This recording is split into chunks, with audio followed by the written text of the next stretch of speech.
Sallallahu alaihi wasallam, pesan-pesan yang kita curahkan kepada Nabi Muhammad terbaik kita, Nabi besar Muhammad sallallahu alaihi wasallam, dengan mengucapkan Allahumma shalli ala sayyidina Muhammad wa ala ali sayyidina Muhammad. Assalamualaikum warahmatullahi wabarakatuh. Bapak Ibu yang berbahagia, mengawali acara kita pada subuh pagi hari ini, mari kita buka bacaan basmalah. Bismillahirrahmanirrahim. Kemudian diteruskan dengan jalan subuh kita. Dalam hal ini yang disampaikan oleh Ustaz Irwan Sarfani SSD MSy kepada Ustaz dengan hormat dipersilakan.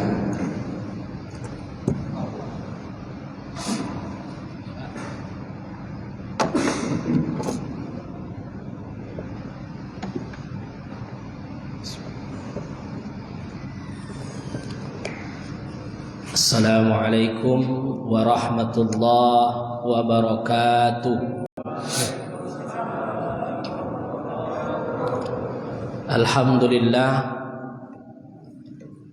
Alhamdulillahillazi farada alaina as-siyam fi syahri Ramadan.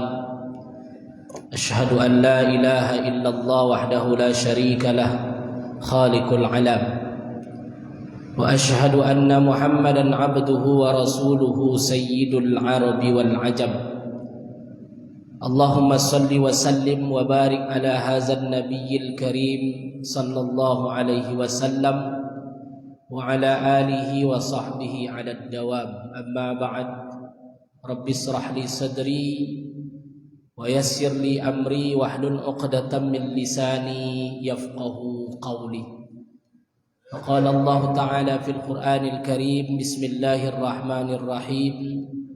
قل أعوذ برب الناس ملك الناس إله الناس من شر الوسواس الخناس الذي يوسوس في صدور الناس من الجنة والناس. صدق الله العظيم. Yang saya muliakan para alim ulama, tokoh masyarakat, para orang tua kami yang hadir, pengurus Masjid Paripurna Al-Jami Tampan, Bu, ya, daerah Tampan ini, yang berbahagia. Mudah-mudahan kita semua diberkahi oleh Allah Subhanahu wa taala. Maka selalu kita panjatkan puji dan syukur kepada Allah Subhanahu wa taala karena subuh yang ke berapa nih, Pak? Ke-18. Kalau ketiga lama ayo udah lepas. Yang ke-18 ini Allah senantiasa memberikan kesehatan kepada kita sehingga kita dapat menjalankan ubudiyah kita kepada Allah Subhanahu wa taala. Amin ya rabbal alamin. Berselawat kita kepada Rasulullah sallallahu alaihi wasallam. Allahumma shalli ala sayyidina Muhammad wa ala ali Muhammad. Seorang Nabiullah yang telah menerangkan agama Islam kepada kita. Mudah-mudahan semua kita yang hadir bersama beliau nanti di akhirat kelak menghadap Allah Subhanahu wa taala. Inilah harapan kita semua. Hendaknya Rasulullah mengakui kita sebagai umatnya. Jangan kita saja yang ngaku, ya. Tapi Rasulullah nanti nak mengakuinya, bertepuk sebelah tangan. Makanya doa dan harapan kita, mudah-mudahan kita mendapat syafaat dari beliau. Bapak Ibu rahimakumullah, di subuh ini rasanya apa lagi yang mau disampaikan ini? Karena ibu-ibu ini, bapak ini sudah apa istilahnya tuh? Ya tiap malam nerima tausiah kan? Tiap malam. Iya, Bu. Tiap malam ada tausiah, tiap malam ada tausiah. Makanya kadang yang disampaikan sama saja. Cuma Ustaz Putra minta kemarin yang dibahas itu masalah ZIS, ya, zakat, infak, sedekah. Awak nak pula fakar zakat. Tak terlalu fakar dengan zakat. Karena itu menyangkut juga kali mengali, kalkulator. Tapi intinya harta kita itu keluarkanlah 2,5% yang kita dapatkan.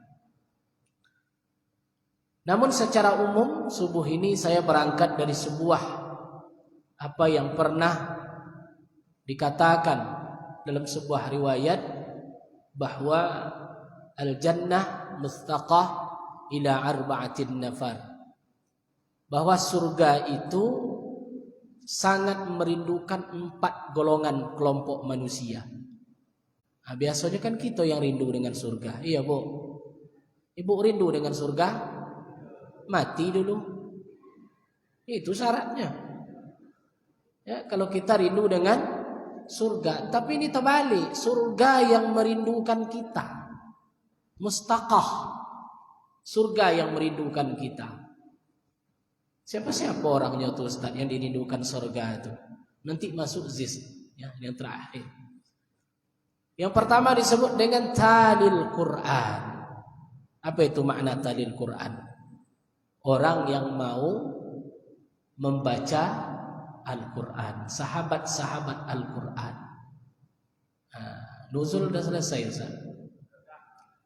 Nuzul Quran ini kan salah satu bentuk kita menengok sejarah Al-Quran itu diturunkan.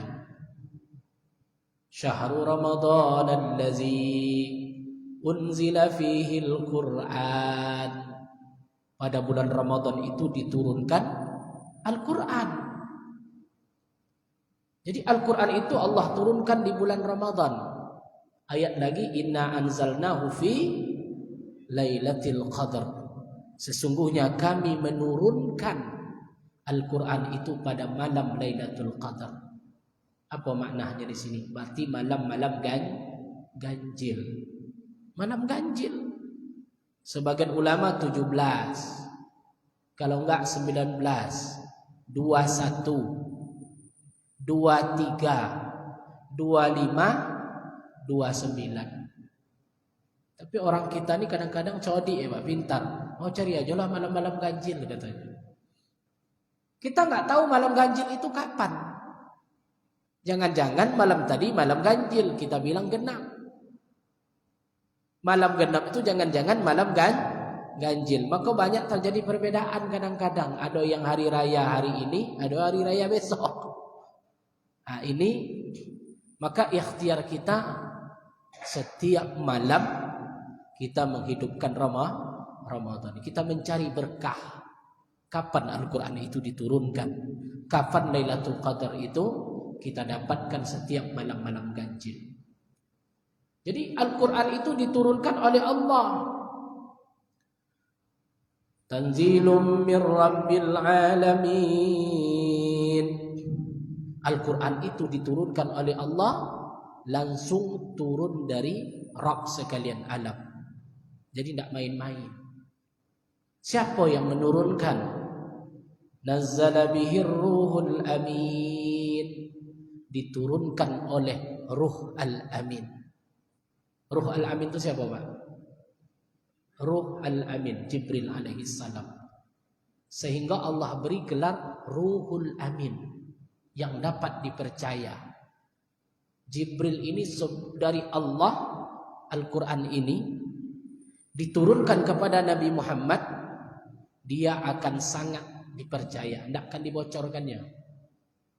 Ya, Mikail cerita pula dia ini yang akan turun, dia sangat menjaga rahasia, sangat dipercaya. Kemana dia turunkan? Ala qalbika litakuna minal munzirin. Jibril turunkan ala qalbik, ke dalam hati Nabi Muhammad, bukan ke otak. Tapi kemana Bapak Ibu? Qalb, ke hati. Kalau ke hati menghujamnya, itu biasanya langsung menaikkan derajat Rasulullah yang sebelumnya bukan apa-apa, tapi ketika turun Iqra di Gua Hira, berubah statusnya dari manusia biasa menjadi seorang Rasulullah. Siapa yang mengangkat derajat itu? Al-Quran.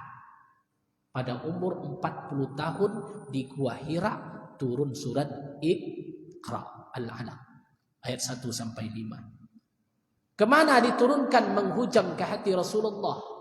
Maka Al-Quran itu dengan hati, bukan dengan otak. Kalau Al-Quran selalu disesuaikan dengan pola otak kita, karena Al-Quran lebih tinggi daripada otak manusia. Makanya ketika turun ayat tentang manusia dalam kandungan, zaman itu kan terheran sahabat-sahabat.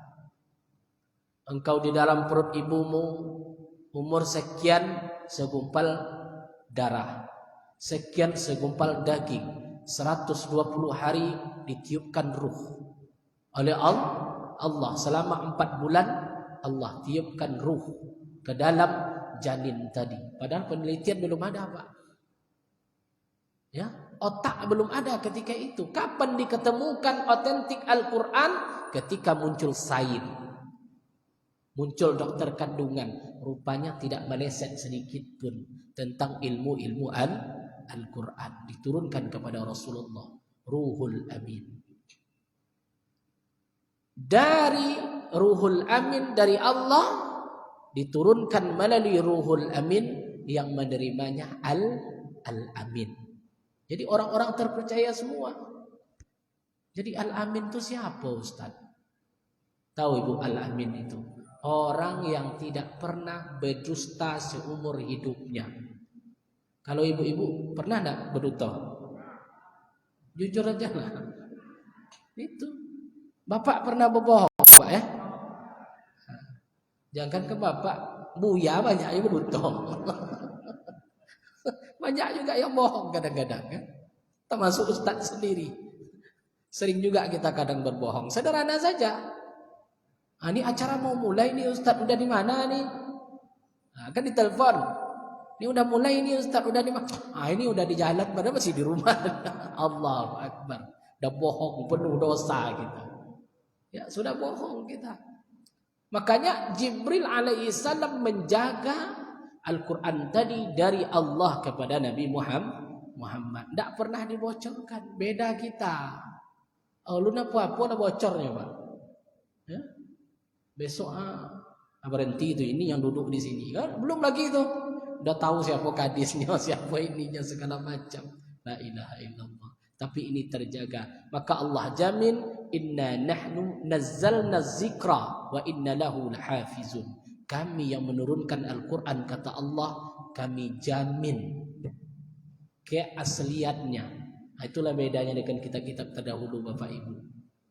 Karena Al-Quran ini kalamullah. Apa hikmahnya diturunkan Al-Quran itu? Diturunkan oleh Ruhul Amin. Yang kedua apalagi? Ingat Bapak Ibu, satu-satunya rukun iman yang nampak pada hari ini adalah Al-Quran. Bapak rukun iman, Bu? 6 atau 5?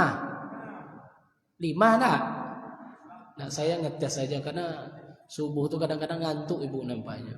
Ada yang giko, ada yang model itu kan. Yang pertama, iman kepada Allah. Nampak enggak Allah itu, Bu? Enggak, gaib. Yang kedua, iman kepada malaikat. Pernah Ibu menengok malaikat? Tuh kenapa Ibu ngomong seperti malaikat? Siapa suami Ibu tuh? Bertanya lah. Ibu suaminya siapa? Si Anu. Gimana orangnya? Seperti malaikat, Ustaz katanya. Berarti pernah Ibu nengok malaikat? Dibilang seperti malaikat. Seperti apa malaikat tuh? Itulah penghargaannya, saking hebatnya suami disebut seperti malaikat. Padahal suaminya hitam aja. Disebut juga seperti malaikat. Nggak pernah kita gaib malaikat tadi. Yang ketiga, iman kepada kitab. Kita tinggalkan dulu. Yang keempat, iman kepada Rasul. Rasul memang ada, tapi kita tidak pernah ketemu, Pak. Tidak pernah kita ketemu dengan Nabi Muhammad SAW. Tapi kita yakin, beriman kepada beliau. Jadi urusan hati. Yang kelima, iman kepada hari kiamat. Beriman kita kepada hari kiamat. Tapi kita tidak tahu kapan dia datang. Itu masih gaib namanya, Pak. Peramal apapun dia tidak tahu kapan itu kiamat. Yang keenam, iman kepada takdir, baik buruk datang dari Allah. Maka tukang ramal itu salah, nggak boleh. Dia menyekutukan Allah. Ini urusan Allah, bukan urusan kita. Juga gaib. Allah gaib, malaikat gaib, Rasul tidak nampak, sudah pergi beliau. Hari kiamat gaib, qada qadar gaib. Satu yang tidak gaib dari rukun iman kita, percaya kepada kitab Al-Quran. Bisa wak pegang, bisa ditengok, bisa dibaca. Bayangkan itu. Jadi tanpa kita sadar kadang-kadang rupanya Al-Quran yang kita pegang baca itu hanya itulah rukun iman yang nampak. Jadi connect nggak iman kita dengan Al-Quran tadi? Itulah pertanyaannya hari ini. Sudahkah kita dekat dengan Al-Quran? Ibu lebih banyak buka Facebook atau Al-Quran? Jujur aja lah. Anda punya Facebook dah bu ya. Instagram tidak punya juga. WA kan punya ibu. Lebih sering ibu nengok grup WA atau Al-Quran? Nah ini pertanyaannya hari ini. Padahal Al-Quran itu adalah yang terdekat, iman yang nampak sama kita hari ini. Iqra'ul Quran fa innahu ya'ti yaumal qiyamah syafi'an li ashabi. Bacalah olehmu Al-Quran, karena Al-Quran itu akan datang pada hari kiamat sebagai sahabat orang-orang yang membacanya. Siapa sahabat Al-Quran itu? Orang-orang yang dekat dengan Al-Quran. Makanya doa kita kan di khatam Quran kan sering kita baca. Allahumma ja'alil Qur'ana lana qarina. Ya Allah, jadikan Quran ini di dunia ini sebagai bacaan. Bukan handphone, bukan segala macam. Tapi sumber bacaannya adalah Al-Quran. Wa fil qabri mu'nisa. Jadikan Al-Quran di dalam kubur sebagai pelita. Gelap kubur tu, rupanya ibu tu rajin baca Quran bapak tu, maka dia akan menjadi pelita di kubur nanti. Wa fil qiyamati syafi'ah. Jadikan Al-Quran pada hari kiamat sebagai penolong. Wa fil jannati rafiqa. Jadikan Al-Quran di surga nanti sebagai teman yang memasukkan kita ke surga Allah. Wa 'anil nari sitran wa hijaban. Jadikan Al-Quran sebagai perisai, penghalang dari api neraka. Sitran, penutup. Wa hijaban, sebagai dinding agar kita tidak dimasukkan Allah ke dalam neraka Allah Subhanahu wa taala. Begitulah Al-Quran, karena Al-Quran adalah iman yang nampak sampai hari ini. Bapak Ibu rahimakumullah. Jadi ibu sudah berapa lama khatam Quran? Sudah berapa kali? Udah berapa, Bu? Tadarusnya khatamnya udah berapa kali? 7 kali. Sekali. Tiap hari khatam. Masya Allah. Masuk surga kita semua. Tadarus ya, tapi sama-sama. Sebab Al-Quran itu punya hak, Bu. Kita punya hak. Hak kita apa? Makan. Coba badan tuh tidak dikasih makan. Kalau badan tidak dikasih makan, lemas dia. Maka Al-Quran ketemu pula saya teksnya di kitab Fathul Mu'in. Kata Imam Ahmad bin Hanbal, kita punya hak. Rupanya rukun iman Al-Quran ini punya hak kepada kita. Apa hak Al-Quran itu? Minimal khatam 2 kali dalam 1 tahun. Apa tadi Pak? Minimal khatam 2 kali dalam 1 tahun. Terperanjat saya. Karena biasanya jarang yang kita perhatikan ini. Sudahkah kita khatam Al-Quran? Sudah, tapi sama-sama belum itu selesai. Maknanya sendiri. Khatam 2 kali dalam 1 tahun. 1 tahun itu lama. Baca aja 5 ayat per hari selesai dalam 1 tahun. Cuman kadang-kadang malas membacanya. Ini karena Ramadan aja. Nah, karena Ramadan sering kita baca, sering kita lihat. Padahal Android sudah ada, kan? Nggak susah sekarang bawa Quran, Pak. Cukup ini saja. Punya kita ini, download aplikasinya, selesai. Tengok, baca 5 ayat, tandai. Ayat selanjutnya apa lagi yang kita baca. Cuman gangguan Facebook ini kan susah juga.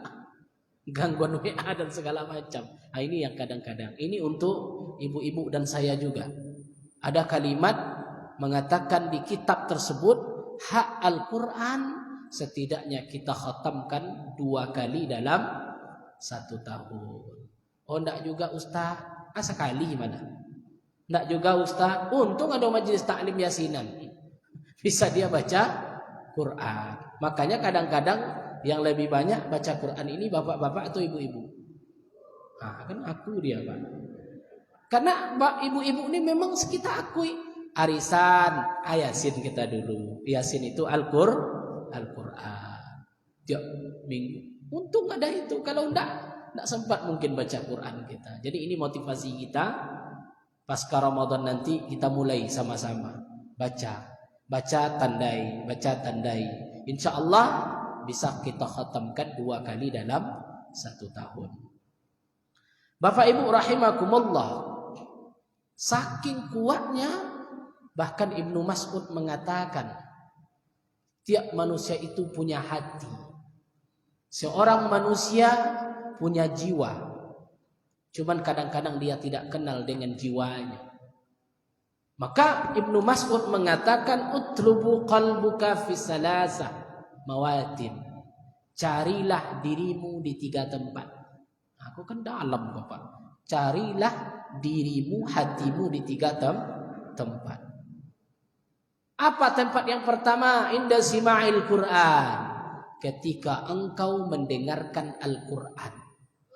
Ketika kita membaca Al-Qur'an. Apa dalilnya tadi? Al-Quran diturunkan melalui hati Rasulullah, jiwa. Hati itu kan jiwa. Kalau kita ingin menemui ketenangan jiwa kita, menemukan hati kita, seringlah kita membaca Al-Quran, tadabburkan.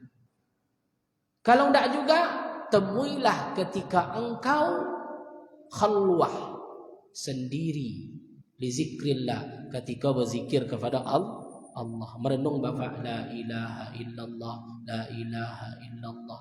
Temui hati kita di situ. Terus kalau tidak, kapan lagi? Ketika engkau terbangun, munajat engkau kepada Allah, salat engkau kepada Allah, temuilah hati kamu di situ, kata Ibnu Mas'ud tersebut. Jadi ketika membaca Al-Quran, ketika kita terbangun untuk berzikir kepada Allah, kemudian apa lagi? Wa fi waqtil khalwah, ketika kita sendiri berzikir kepada Allah. Selanjutnya apa lagi? Fa in lam tajidhu fi hazihil mawatin. Kalau kamu tidak menemukan di 3 tempat tadi, fa'lam, ketahuilah, la qalaba laka, berarti kamu tidak punya hati. Kita enggak nemukan hati kita, jangan-jangan kita tidak punya hati. Jadi hidup kita ini sandiwara, enggak punya tujuan. Senang-senang, enggak punya arah. Pertanyaannya lagi, Rasul berpesan ke Sa'ad bin Abi Waqqas, jangan-jangan kita tidak memperhatikan apa yang kita makan. Rupanya ada yang haram. Hati itu sulit untuk connect kepada Allah. Atau jangan-jangan hubungan yang tidak baik dengan orang lain. Berzikirlah ibu tu la ilaha illallah. Tak juga connect hatinya kepada Allah. Jangan-jangan tidak baik hubungan kita dengan orang lain. Maka salah satu mengkonekkan apa tadi Bapak Ibu? Al-Quran. Sering kita baca Al-Quran, insya Allah. Nah ini. Terus hikmah Al-Quran lagi apa? Al-Quran membuat manusia menjadi orang yang terbaik. Khairukum man ta'allama al-Quran wa 'allamahu. Sebaik-baik kamu, kata Nabi, orang yang belajarkan Al-Quran dan mengajarkannya kepada orang lain. Ada makna tersirat di sini, Pak. Orang yang terbaik itu siapa? Guru ngaji. Itulah orang yang terbaik. Bukan Pak Camat, gubernur, presiden, bukan di mata Allah. Siapa tadi? Guru ngaji. Cuman inilah kadang-kadang kita prihatin. Lebih besar kita membayar les bahasa Inggris daripada anak kita yang diajar oleh guru ngaji. Iya ndak? Bayu lah 50.000 kadang itu to sondek lo tuh ndak jarang dibayar. Apa makna di sini? Kita tidak terlalu menghargai guru ngaji. Kan pernah saya tes ibu-ibu tuh. Guru ngaji datang ke rumah, ingin melamar anak ibu. Bu, katanya, saya ingin melamar anak ibu. Tentu ibu bertanya, apa pekerjaannya nak? Guru ngaji. Guru ngaji. Modalnya Honda Beat ke rumah tadinya. Apa kata ibu? Terima atau enggak? Nah, kan enggak ada yang jawab. Ibu terima atau tidak? Bohong ibu. Nggak yakin saya. Ya datang ke rumah ingin melamar anak ibu, apa aktivitasnya? Guru ngaji. Ibu terima atau tidak? Nggak diterima. Nah, besok datang lagi bawa mobil dia kan. Bawa mobil datang ke rumah ibu. Assalamualaikum mak, katanya. Waalaikumsalam. Saya ingin melamar anak emak, katanya. Apa pekerjaannya nak?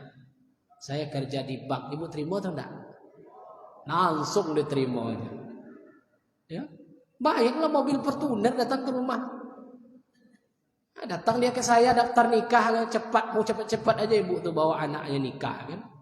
Rupanya setelah 3 bulan Fortuner tuh Fortuner rental. Dipinjam, bukan asli punya dia. 4 bulan setelah itu apa? Narkoba dia. Gagal ibu menilai karena kita menilai harta. Yang guru ngaji tadi Allah bukakan pintu rezekinya. Lulus dia pegawai. Mati lah ibu nyosal kan. Kenapa itu? Karena guru ngaji, orang-orang yang dekat dengan Al-Quran, insya Allah tidak tersendat apa, dibuka oleh Allah pintu rezeki. Saya punya kawan dulu hafiz 30 juz di Jakarta. Sama-sama kuliah. Saya kuliah di Ciputat, dia kuliah di IIQ, Institut Ilmu Quran. Hafalannya 30 juz. Masya Allah saya bilang. Kesulitan. Ya biasalah kita merantau jauh. Kesulitan hidup. Bayar SPP nggak ada segala macam. Apa yang terjadi ibu? Tidak beberapa lama masuk Ramadan. Datang telepon. Apa teleponnya? Ustadz, kawan saya tadi ini ditelepon oleh sebuah perusahaan besar. Rupanya perusahaan tadi ada sholat taraweh di lantai 8. Kan tinggi gedungnya. Dia cari imam. Tahu enggak berapa dikontrak sebulan tuh? Hampir 15 juta. Kenapa ini? Hikmah apa ini yang ditengok? Ketika kesulitan, orang-orang yang dekat dengan Al-Quran dibukakan oleh Allah Subhanahu wa ta'ala. Nah ini berapa tadi ibu yang dirindukan surga itu? Ompek cik baru la jam 6. Lanjut. Kalau ibu ngantuk nggak bisa lanjut. Itu yang pertama. Yang kedua apa lagi? Yang dirindukan oleh surga, wahafizul lisan. Orang yang bisa menjaga lidahnya. Nah ini orang yang bisa menjaga lidahnya. Coba tengok lidah ibu masing-masing. Saking Allah jaga, dibuat pagarnya 2. Rumah ibu pagarnya berapa bu? 1. Bahkan ada yang tidak berpagar. Ada tidak di sini rumah orang yang pagarnya 2 pak? Habis masuk 1, masuk, buka lagi 1. Tidak ada. Tapi Allah pagar lidah bapak dan ibu ini berapa pagarnya? 2. 1 pagarnya tulang keras, gigi. 1 lagi lembut, bibir. Apa maknanya di sini? Tentu ada filosofi di sana. Jaga mulut, jangan bacaco aja, jangan nyinyir, jangan banyak celoteh.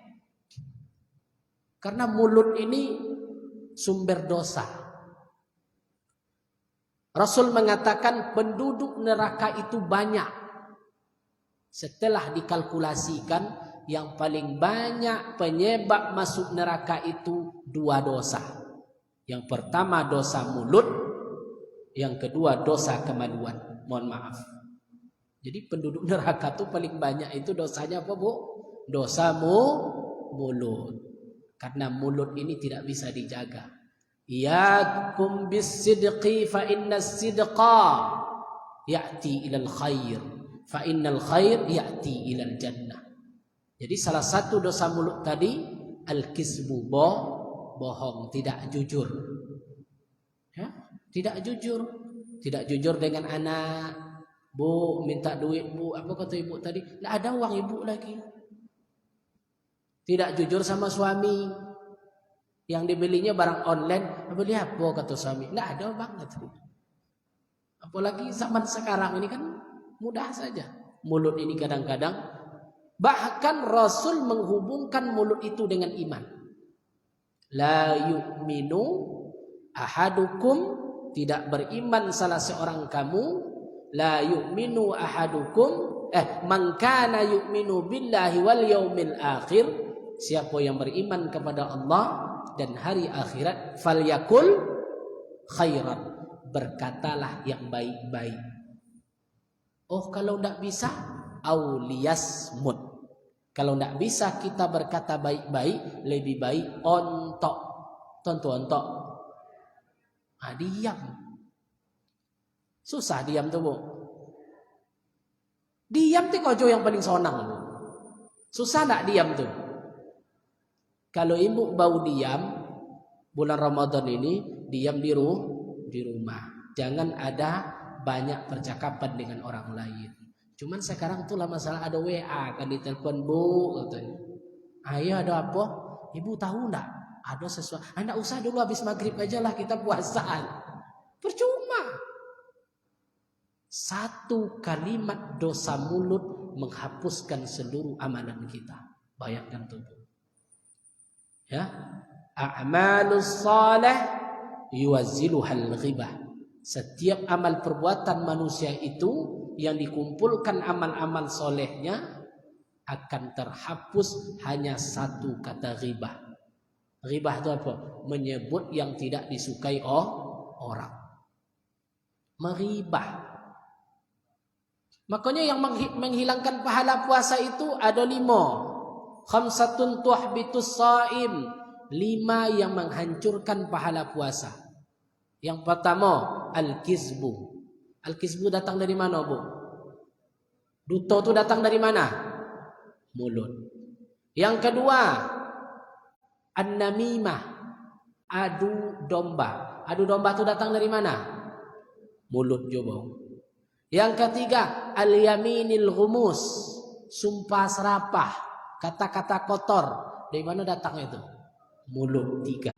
Keempat, wal ghibah, menyebut aib orang lain. Dari mana datangnya itu? Mulut. An-nazara bisyahwat, menengok pandangan syahwat baru mata. 5 yang menghancurkan pahala puasa, 4 itu mulut, cuman 1 mata. Bayangkan tuh. Begitulah dahsyatnya mulut manusia. Maka harus kita jaga. Kalau tidak kita jaga, itulah hancur manusia itu sendiri. Yang menghancurkan amalan. Subuh ini kita sholat, nanti duha, syuruk, baca Quran, zuhur ibu jamaah, asar sholatnya jamaah, baca Quran, zikir, malam maghrib berbuka, jamaah juga maghribnya. Habis berbuka balik lagi ke masjid, isya berjamaah. Habis isya berjamaah, tausiah pula ustadznya, banyak pahalanya. Habis itu salat tarawih, disambung witir, tadarus Al-Quran. Pulang ibu tuh dah jam, bapak itu sudah pulang dia jam 11, kadang jam 12. Mau tidur, buka kulkas, buka kolak, makan kolak tadi, upo kurang gulanya. Tak apa dibuat orang nih, tak kolak entah ini. Dicacinya penjual tadi. Mulai dari amalan subuh sampai makan kolak, apa kata malaikat? Hapus semuanya. Tak sampai kepada Allah. La ilaha illallah. Akibat apa tadi itu? Mulut. Luar biasa. Maka dijaga mulut kita. Kalau kita bisa menjaga mulut ini, insya Allah akan Allah jaga setiap amal ibadah kita. Hai Uqbah, kata Nabi, man najah, apa itu kemenangan? Siapa orang-orang yang menang? Jawab Nabi singkat saja, amlik ala lisani, milikilah lidahmu. Apa maksud memiliki lidah itu? Maknanya kuasailah lidahmu. Kalau ibu-ibu ini, ibu yang menguasai lidah atau lidah yang menguasai ibu? Nabi pesan itu saja, Pak. Amlik lisan, kuasai lidahmu. Karena banyak manusia yang dikuasai oleh lidah sehingga tidak terkontrol. Apalagi pas emosi, semuanya dibilang, sumpah serapah dan segala macam. Sudah berapa itu orang yang dirindui surga tadi? 2. Yang ketiga, wa mut'imul ji'an. Yang pertama tadi talil Quran, orang yang membaca Al-Quran. Yang kedua, apa yang kedua? Hafizul lisan, orang yang menjaga lidahnya. Yang ketiga, mut'imul ji'an, orang-orang yang mau berbagi dengan orang lain. Nah, disinilah masuk zis tadi. Zis itu kan berbagi, zakat, infak, sedekah. Apa bedanya tuh, Bu? Kan 3 tadi itu. Zakat, infak, sedekah. Zakat itu hutang. Jadi zakat itu jangan disangka kita berbagi dengan orang lain, tidak. Zakat itu kita mengembalikan hak orang lain. Jadi jangan bangga, bapak itu memang hebat dia, sampai 100 juta zakatnya. Itu bukan hebat. Kenapa? Karena hartanya lebih 2 miliar. Wa fi amwalihim haqqul lis-sa'il wal mahrum. Di dalam harta kita ini, kata Allah, ada hak. Kalau ada hak itu berarti bukan punya kita semua, Bapak. Harta yang kita miliki itu semuanya bukan punya kita, tapi ada di sana untuk orang fakir, ada di sana untuk orang miskin. Terus berapa nisabnya, Ustaz? Kalau emas 20 mithqal. 20 mithqal 85 gram.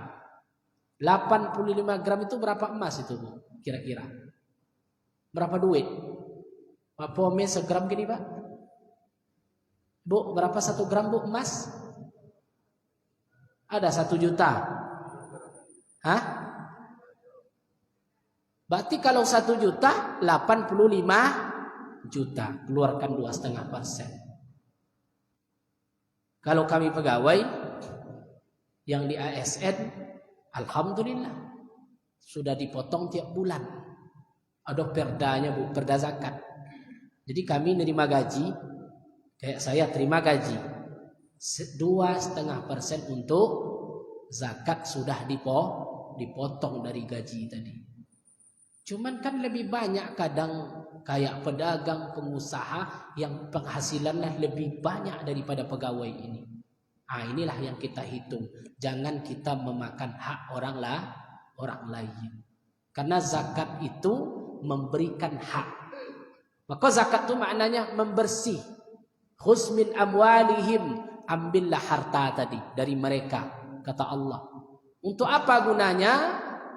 Tutahhiruhum, untuk mensucikan harta. Jadi yang 2,5% itu daki bahasa kitanya. daki harta. Maka Rasulullah keturunan-keturunannya tidak boleh menerima zakat. Kenapa tidak boleh dia menerima zakat? Karena daki harta. Jadi daki itu jangan dimakan juga. Ya? Mau kita makan daki?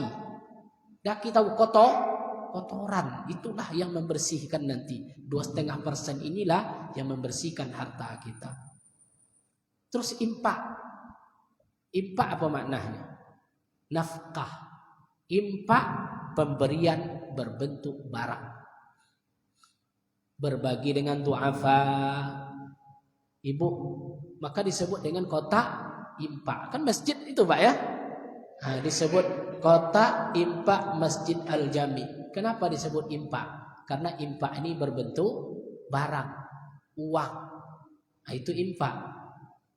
Kalau sedekah umum, tabassumuka fi wajhi akhika, senyum engkau kepada saudaramu adalah sedekah. Jadi sedekah ini sifatnya umum.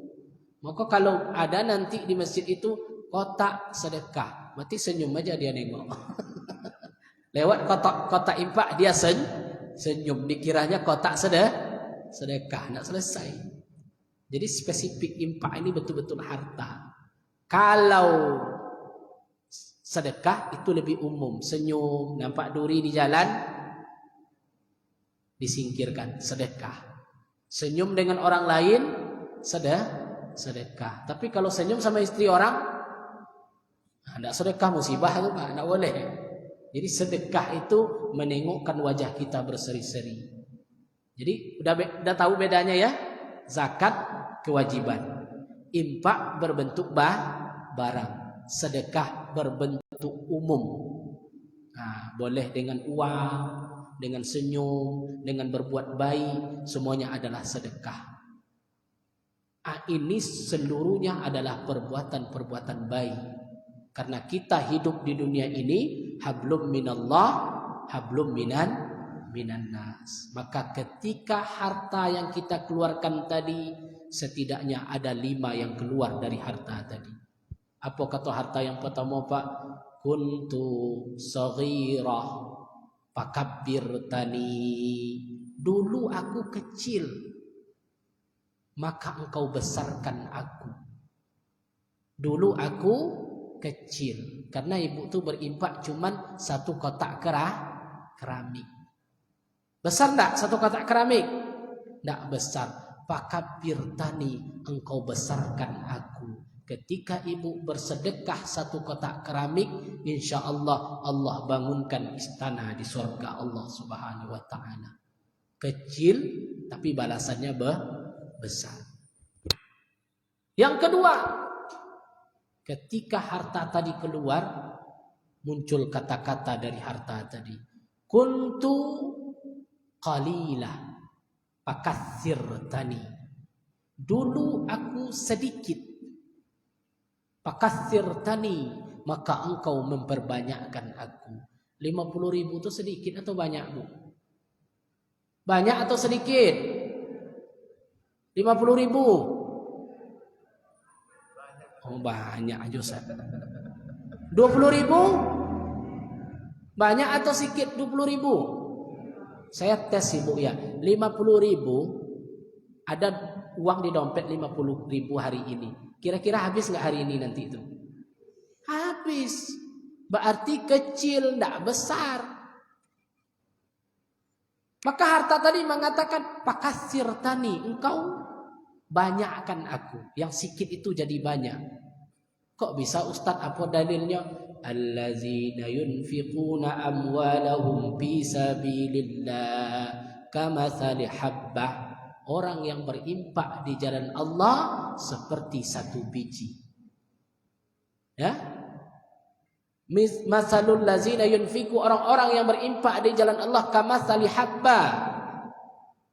Dari 1 biji anbatat minhu sab'a sanabil. 1 biji tadi tumbuh menjadi 7. Bi kulli sumbulatin mi'ata habbah. Setiap 7 biji tadi menghasilkan 100. 1 cabangnya 7, setiap cabang 100. 50.000 tumbuh lagi 7, 50.000. Setiap yang 50.000 tadi berbuah 100. 50 kali 7 berapa, Bu? Hah? Awak nak terlalu mantap kali-kali. Biasa ibu-ibu yang pintar ngali-ngali itu. 50.000 kali 7 berapa? Berapa? 350 kali 100. 3.500.000. Ibu berimpak berapa tadi? 50. Dihitung oleh Allah berapa? 3.500.000. Coba itu nyata. Tidak usah bertambah. 2 kali lipat aja bertambahnya. Siapa yang besok berimpak 50.000, dia datang ke masjid, insya Allah setelah sholat panen 100.000. Banyak dah yang berimpak. Langsung terima. Pasti banyak. Tapi Allah gambarkan seperti itu. Jadi wajar harta tadi ngomong dia. Kuntu saghirah fakathartani. Dulu aku kecil, maka engkau banyakkan aku. Yang ketiga, apalagi kata harta tadi yang keluar 50.000 tadi. Kan 50.000, apalagi 100, apalagi 200. Kuntu faniyah. Dulu aku hancur. Bapakmu tadi piti 50.000 itu, Bu. 1 hari habis. Beli kolak, beli kacang hijau, beli ini habis, tidak tersisa. Setelah ibu keluarkan yang 50.000 tadi, fa'abqaitani, engkau mengkekalkan aku. Kekalnya Bapak Ibu. Kenapa dia kekal? Sampai kita menghadap Allah. Ada tidak yang 50.000 itu masih tersisa? Masih. Jangan-jangan itulah yang menyelamatkan kita nanti di akhirat. Karena kita ikhlas. Terus yang keempat, apa kata harta tadi yang keluar tadi? Kuntu aduwuka fa'ahbibtani. Dulu aku ini musuhmu. Maka ketika dikeluarkan, dia menjadi sahabat. Apa contoh musuh? Banyak orang bercokak di pengadilan agama itu. Gara-gara apa, Pak? Gara-gara piti. Gonogi gini, maka dia jadi musuh. Tapi kalau disedekahkan, dia tidak jadi sengketa, menjadi amal ibadah. Sahabat kita nanti menghadap Allah. Dan yang terakhir, ini yang penting. Ketika Bapak Ibu bersedekah, apa kata harta tadi? Kunta harisati. Dulu engkau yang menjaga aku. Iya, Bu. Harta tadi ibu yang menjaga. Makanya ada berangkas di rumah. Kenapa ada berangkas? Untuk menjaga harta. Bahkan yang pegawai pajak tuh ada berangkasnya, Bu. Di bank. Berapa isinya, Pak? Berangkas yang di bank itu. Saking kuatnya kita menjaga. Tapi ketika dia dikeluarkan, apa kata harta tadi? Fal'an, maka mulai hari ini aku yang akan menjaga engkau. Luar biasa. Jangan-jangan karena uang 50.000 itulah ibu sehat selalu. Kenapa? Harta menjaga kita. Jangan-jangan karena uang 300.000 itu rumah tangga ibu bapak sakinah mawaddah warahmah. Jangan-jangan karena uang 200.000 itu Allah bukakan pintu rezeki kita. Karena kita, tapi kita nggak sadar. Karena apa? Karena kita berimpak. Maka orang berbagi itu selalu dia sehat, Pak. Ceria, bersahabat. Karena dia mau berbagi dengan orang lain. Dan insya Allah harta yang keluar itulah yang akan menjaga kita baik di dunia maupun di akhirat. Lama lagi Ustaz. Lah berapa tuh? Yang diridhokan surga? 3. Yang pertama, orang yang membaca Al-Quran. Yang kedua, orang yang menjaga lidah. Yang ketiga, orang yang mau berbagi zakat, infak, sedekah. Yang keempat, as-shaimin fi syahri Ramadan, orang-orang yang berpuasa di bulan Ramadan. Jadi ada pesan dari panitia, kalau ada yang bertanya silakan. Silakan Pak.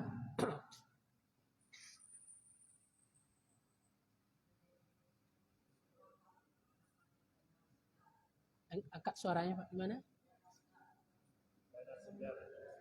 Dana? Oh, aduh, dana segar Pak.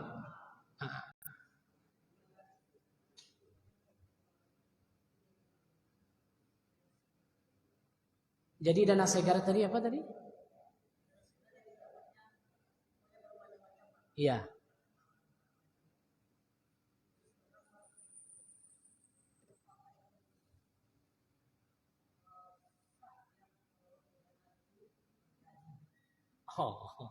Sah untuk pergi haji. Tergantung dana segarnya dari mana. Kalau dana segarnya dari hasil sawit kan segar juga tuh uangnya. Boleh. Bagus. Cuman kalau dana segarnya dari kong kalingkong, tahu kong kalingkong? Itu udah ada yang OTT itu Pak, tertangkap. Ada yang tertangkap tuh kan? Gara-gara markup dana untuk umroh. Dia umrohkan orang. Jadi haji itu sumber harta yang kita pakai itu mesti halal. Karena untuk ibadah. Labbaik Allahumma labbaik. Dananya dari riba. Dananya dari kong kalingkong. Apa kata Allah? La labbaik wa la sa'dai. Ya Allah, aku bertamu kepada engkau. Tapi jawab Allah apa? Kamu bukan tamu saya. Kenapa? Hartanya tidak bagus yang digunakan untuk haji dan umroh. Jadi tergantung Pak, dana segarnya seperti apa. Yang dana segar ini biasanya seperti apa tuh Pak? Untuk dari mana? Oh, bercampur-campur. Oh, ada yang syubhat, ada yang ini. Inilah masalahnya kita kadang-kadang. Ibu minum atau makan kolak dalam mangkok. Masuk cicak sikit. Kira-kira ibu makan atau enggak?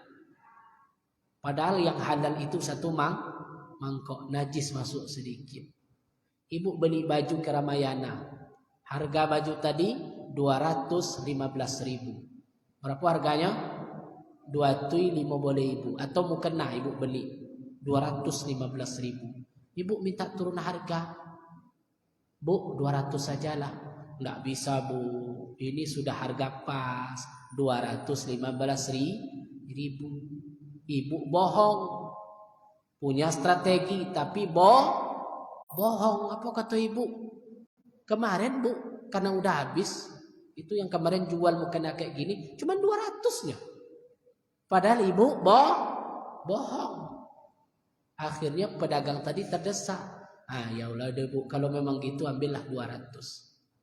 Berapa ibu bohong tadi? 15.000. Pakai mukena atau bawa sholat hari raya. Berkah atau tidak? Tidak. Jangan korbankan yang 200.000 yang halal ketika dicampur dengan 15.000 yang bohong. Hancur semua apa yang kita lakukan. Nah, paham Bapak Ibu ya? Padahal cuman itu. Makanya hati-hati kita. Makanya nggak terkonek kita dengan Allah itu kadang-kadang karena itu banyak bercampur. Seorang ulama Ibrahim bin Adham, dia tuh hafal Pak, tiap malam hafal ratusan hadis, hafal ribuan hadis. Malam tuh nggak lengket Pak hafalannya. Lanjut ya, nggak lengket hafalannya. Kenapa nggak lengket? Dia tengok, biasanya dia beli tamar, kurma. Tapi di onggok-onggok, setiap onggok itu isinya biasa 10 Pak. Dia belilah 10 tiap onggok. Nama orang beli kan langsung diambil. Dibawa pulang, makan, ditengoknya onggok tadi. Tadi sudah habis 5 butir sama saya. Diceknya onggok tadi rupa sisa 6. Berarti biasanya 10, dia dapat 11. Lupa dia minta izin satu onggok. Berdampak tuh Pak. Bayangkan. Kalau kita gimana? Jauh kita kadang-kadang.